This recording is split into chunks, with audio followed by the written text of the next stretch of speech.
Hello दोस्तों, बातें हमारी संस्कृति में आपका स्वागत है। हम अपने चैनल के माध्यम से आज आप लोगों को भक्त और भगवान के बीच युद्ध क्यों हुआ इसके बारे में हम बताने वाले हैं। तो भक्त और भगवान कौन, तो भगवान राम और हनुमान के बीच क्यों युद्ध होना पड़ा इसके बारे में हम आपको बताएंगे। चलिए हम मुद्दे पर चलते हैं। एक बार की बात है, जब भगवान राम लंका पर विजय प्राप्त करने के बाद अयोध्या का राज सिंहासन जब संभालने के बाद उनके सलाहकार के रूप में ऋषि मुनि सब वहाँ उपस्थित थे। जैसे देवर्षि नारद भी वहाँ थे, विश्वामित्र, वशिष्ठ, दुर्वासा आदि बड़े बड़े ऋषि मुनि वहाँ उपस्थित थे। तो वहाँ बात चल रही थी कि भगवान राम सबसे ज़्यादा शक्तिशाली हैं। देवर्षि नारद ने कहा कि नाम ज़्यादा शक्तिशाली है और इंसान मतलब राम से ज़्यादा राम का नाम प्रभावशाली है। तो इसी बात को लेकर के विचार विमर्श होने लगा, लेकिन ऋषि मुनि इस बात को नहीं माने। तो देवर्षि नारद ने कहा कि अच्छा ठीक है। वो गए हनुमान जी के पास गए और हनुमान जी से कहा कि आप आ रहे हैं तो जाइए, सबको प्रणाम करिए, लेकिन विश्वामित्र तो राजा है, उसको प्रणाम करना ठीक नहीं, उसको क्यों प्रणाम करेंगे। हनुमान जी ने ऐसा ही कर दिया।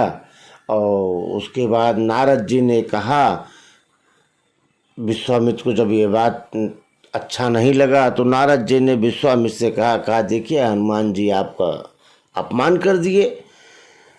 तो नारद जी के दिमाग में ये बात आई। नारद जी ने भगवान राम से कहा कि आपका भक्त हमें अपमानित किया है तो उसको कल तक मृत्युदंड मिलना चाहिए। तो भगवान राम भी उनकी बात नहीं काट सके, चूँकि गुरु की आज्ञा का उल्लंघन कैसे हो सकता है। तो भगवान राम ने कहा ठीक है, और उनसे युद्ध के लिए कह दिया। अब ये जानकारी जब हनुमान जी को हुई और नारद जी को भी, देवर्षि नारद को, तो देवर्षि नारद ने हनुमान जी से कहा कि अब आप घबराइए मत, आप जाइए सरयू नदी में स्नान करिए और वहाँ केवल राम नाम जप करिए। तो हनुमान जी ने वैसा ही किया और वहाँ गए। वहाँ अपना स्नान करने के बाद वो राम नाम श्री राम जय जय राम का जाप करने लगे। इधर से देवर्षि नारद और भगवान राम गए, युद्ध शुरू हो गया।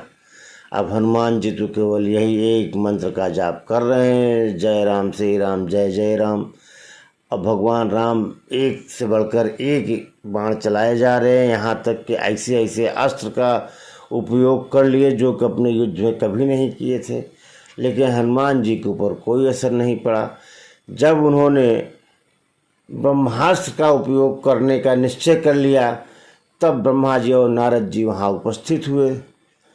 नारद जी ने कहा कि प्रभु आप ये क्या कर रहे हैं, और उनको रोका और हनुमान जी को बुलाया और उनसे दंडवत प्रणाम करवाए।